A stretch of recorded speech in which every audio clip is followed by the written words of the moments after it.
People who had worked on the fields now moved to the towns. The landscape completely changed, with tiny terraced houses beginning to appear. And almost always a stone's throw from a canal featuring the ubiquitous Brindley lock. The lock was the technological breakthrough that brought industrial life to burgeoning towns and cities. Right here next to the canal in the Black Country, I found Jeff Cherrington. Now, Jeff, he's a bit of an all-round, a bit of a jack of all trades. He's a historian. He's also a chain maker. Jeff, is this exactly how they would have done it 250 years ago? Exactly the same, yeah. I mean, men, women and children would have been making chain. So, I mean, the youngest guys I've read of was a 4-year-old boy learning. A 4-year-old? Learning, yeah. I've spoke to women who told me they was learning from the age of 8. Get them in young, you see, they got used to the environment. So start them off on the donkey work, fetching, carrying, pumping bellers, and then as soon as they could get them on the fire, they get them on the fire. Oh, great. So the whole family was involved just to try and earn a pittance of a wage. But it was work, and there was no work here really before that. Well, exactly. I mean, obviously this had been all agricultural land many years ago.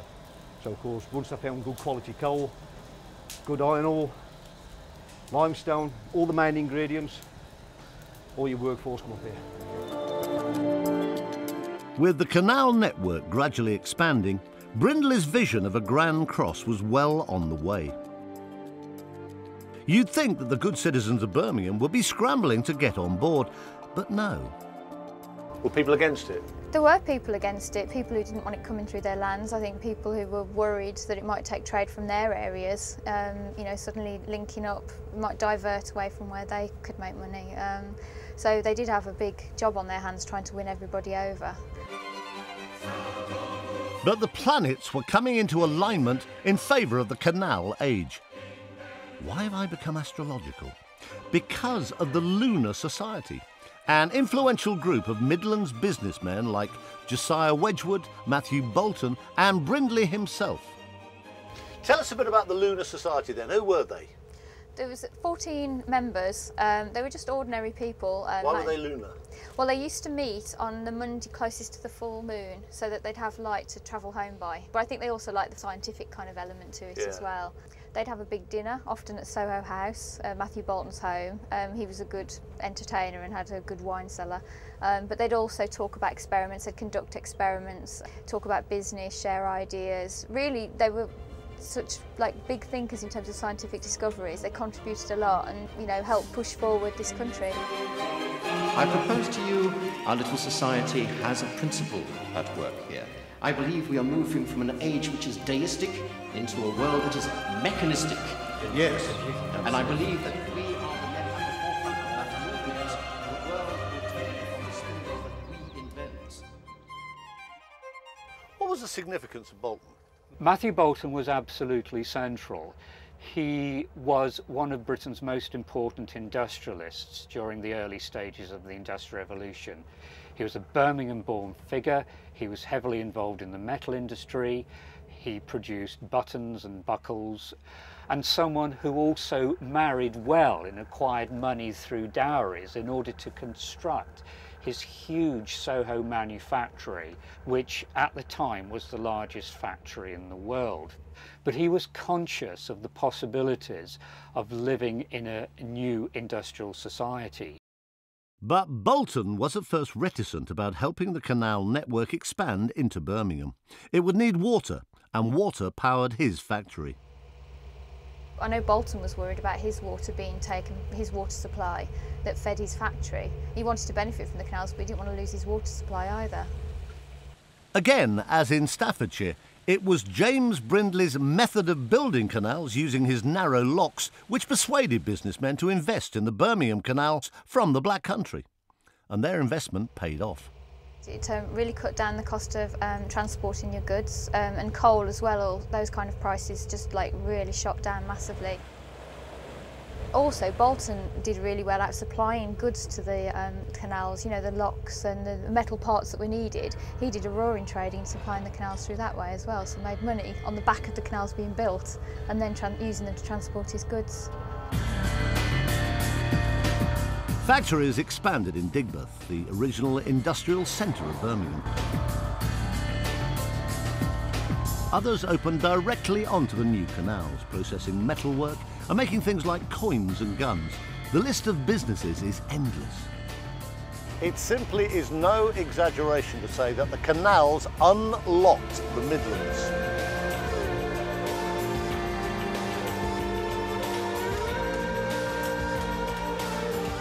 Brindley's lock had made affordable an integrated transport system which could now link the resource-rich Black Country with the skill sets available in Birmingham.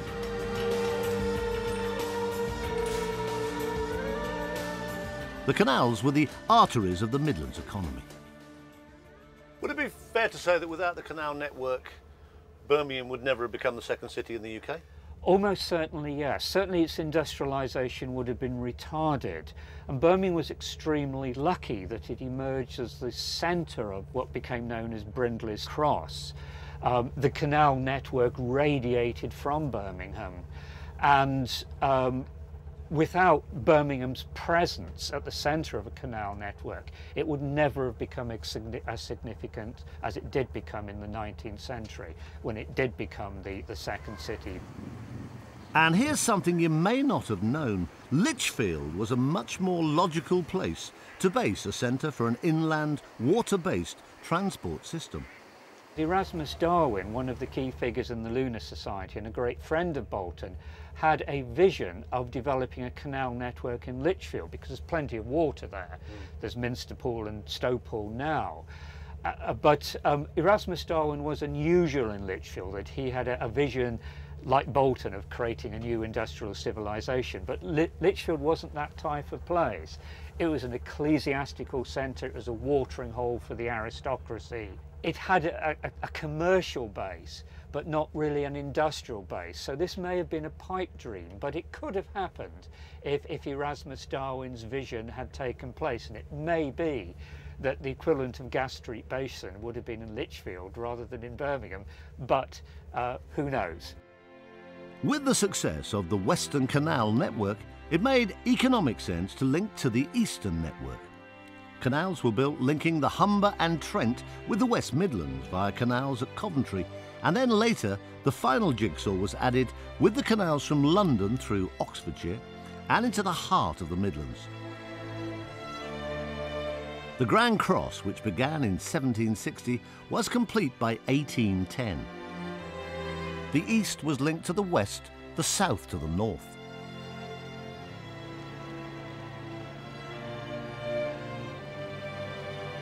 The economic arguments for the canals meant that Brindley's vision of the Grand Cross was completed, although sadly he didn't live to see it.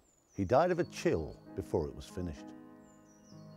Well, he just wore himself out through being outside all the time and never resting.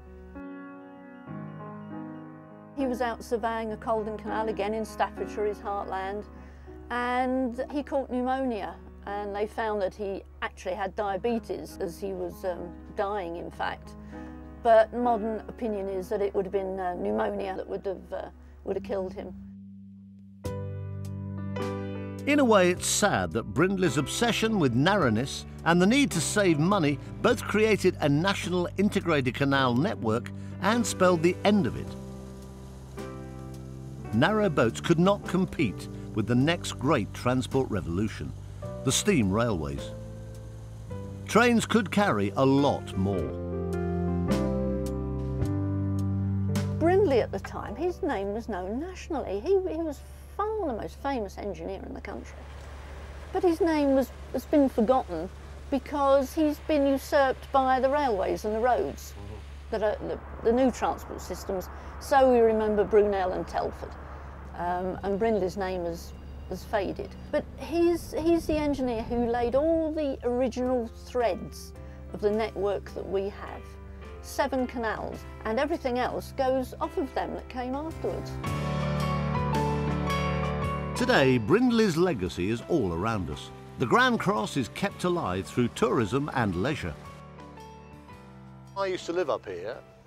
I cannot believe the change. Did you ever imagine 25 years ago that it would ever be like this?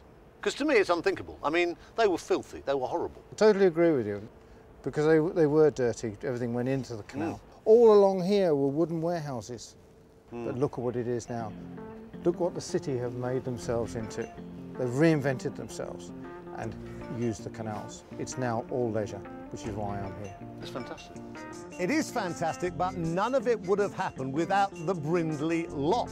Less earth had to be moved. That made it cheaper and much more attractive to potential investors. Another fantastic thing, you can go up and down hill.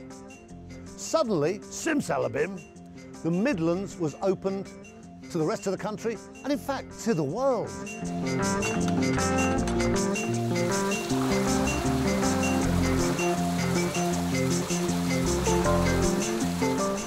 Revolutionary thought that you could actually make it so that a boat on a canal could go up a hill or drop. I'm 6'2", I won't, but I could almost touch the other side. I don't know what the technical term is, but you basically push it with your bum.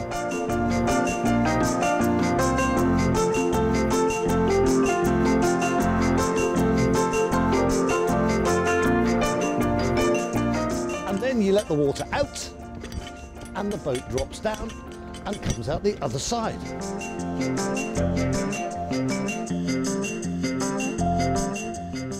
And it really is as simple as that. In a matter of minutes, this boat has dropped just over 7.5 feet.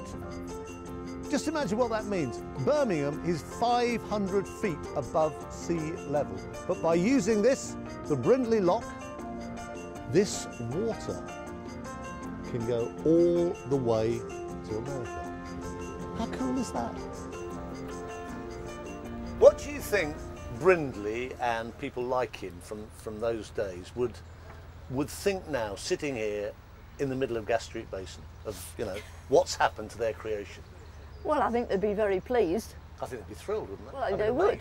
They would. Absolutely amazed, yes. And the fact that it's still here and it's still doing a job, not the job they built it for, because we're mainly using them for pleasure.